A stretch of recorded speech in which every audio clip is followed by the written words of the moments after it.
Now returning to Ukraine, and as we wait for President Volodymyr Zelenskyy to present his plan in Brussels, let's take a look now at what we know about it so far. Volodymyr Alexandrovich Zelenskyy.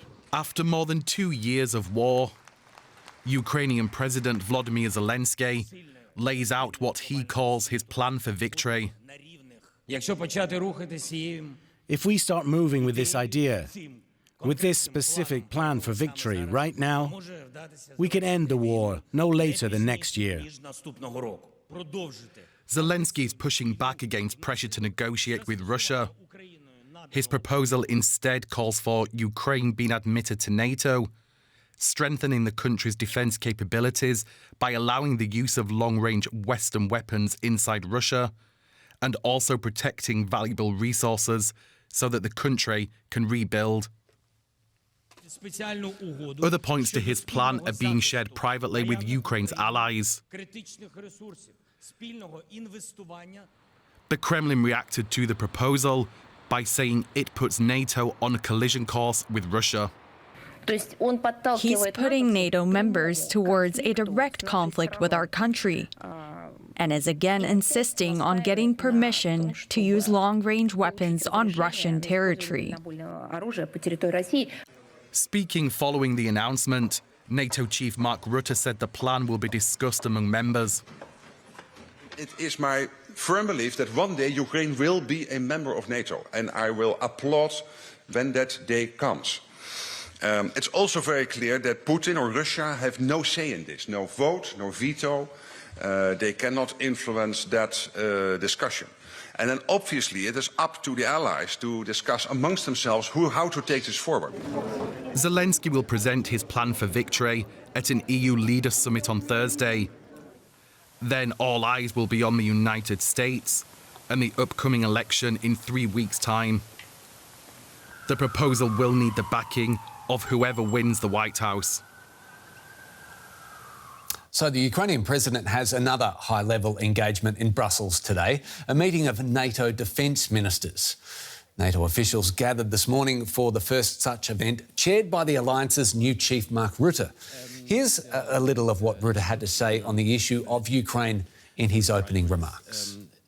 That is our message to Putin. We are in this, if necessary, for the long haul. And obviously we want to be in a place where Zelenskyy and Ukraine, from a position of strength, is able to start talks with Russia. But till that moment comes, he can count on continuing support, and Putin cannot count on us letting go of that support. We will keep this going, and this is what we are all committed about. This was I hear consistently in all my talks in the alliance. Right, let's bring in DW's Terry Schultz, who's at this meeting. Terry, what else have Mark Rutte and other officials said at the start of talks there? Well, you know, Mark Rutte's remarks here upon arrival at NATO headquarters were understandably focused on Ukraine, as so many meetings here at NATO are. And, of course, with President Zelenskyy coming, that will dominate the day. But, in fact, the first meeting that defense ministers will have, interestingly, is about the Asia-Pacific region. For the first time, defense ministers from Japan, South Korea, Australia, and New Zealand have been invited to join their NATO counterparts.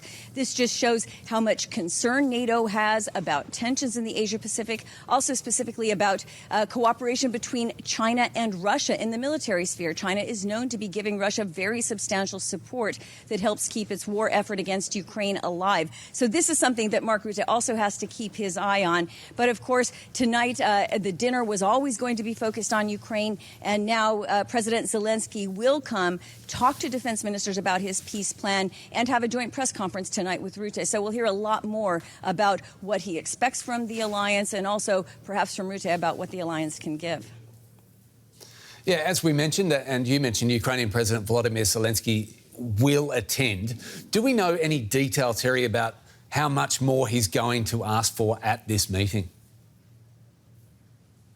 You know, when I went through the peace plan, it didn't sound so different from what he's been asking NATO allies for now the entire length of the war. He wants NATO membership. He's never hidden that. And the alliance is not ready to give it at this time. But interestingly, in conversations behind the scenes, there's a sense that there may be a little bit less unwillingness to talk about membership sooner rather than later with Ukraine. He wants more weapons. What NATO allies are going to focus on today, what they're going to describe, is that what they've promised for this year, 40 billion euros of support, half of that has been delivered in the first 6 months of the year. Of course, you hear other allies like Estonia this morning who said, look, that's nowhere near enough. We need far more money, far more weapons.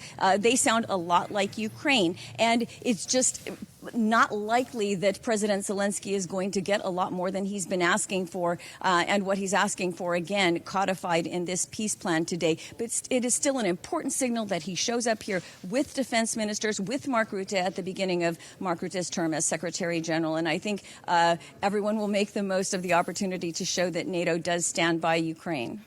Brilliant. DWs Terry Schultz in Brussels. Thank you. Now, with all the talk in Brussels between power brokers, the question is raised, what do Ukrainians think about Zelensky's victory plan? Here's DW's Nick Connelly in Kyiv. Look, I think from a Ukrainian perspective, this is not a plan to quickly end the war and make this basically go away for Western countries. This is about putting Ukraine in a stronger position for negotiations, also putting Ukraine in a stronger position so that Vladimir Putin thinks it's worth negotiating, right? Because as things currently go with the current level of Western support, Putin's army is making some progress on the battlefield in the east, and he's not giving any sign that he's interested in negotiating. He wants to take more land. I think it's also just important to stress that, you know, every time that Volodymyr Zelenskyy has been told something's impossible, that it crosses red lines in terms of Western weapons deliveries, tanks first, now fighter jets. Eventually, he has been able to get his way and to overcome those resistances. So I think there is a real incentive here for Volodymyr Zelenskyy to always ask for more, because he knows that, you know, the kind of bureaucratic logic of Western governments means that initially they're going to say no, but then when the political pressure grows, they might change their mind. So there is a real hope. And as for NATO, I think lots of people here are very clear that without that kind of security guarantee, if they do allow the West to encourage them to kind of freeze the war, as it were, along current front lines, then in a few years' time, Russia will come back and try to finish the job. So there is a real unwillingness to, kind of give way on this without some kind of guarantee that if Russia comes again, Ukraine will be protected. So the next step, Nick, Zelenskyy will be in Brussels today. Our military expert, Marina Miron, yesterday described his plan as at best ambitious, at worst unrealistic. What is Zelenskyy hoping to hear from Ukraine's European allies today?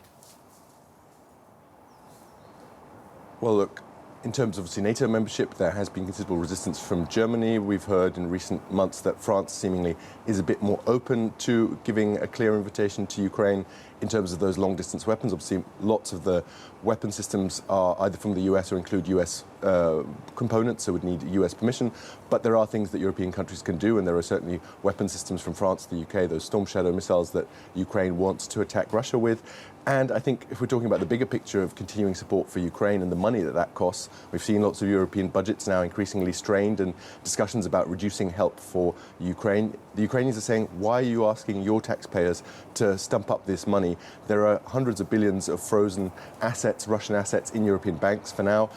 European countries unwilling to confiscate them, just freezing them and giving Ukraine some of the interest that is accruing on those frozen assets. And I think there will be a renewed push from the Ukrainian side to compensate Ukraine on the basis of those Russian assets, confiscate them, and say to European politicians, you don't have to pay for this. There is this money here. There is enough money there to keep Ukraine going. Give it to us. A big day coming up in Brussels. Nick Connelly in Kyiv, thanks so much.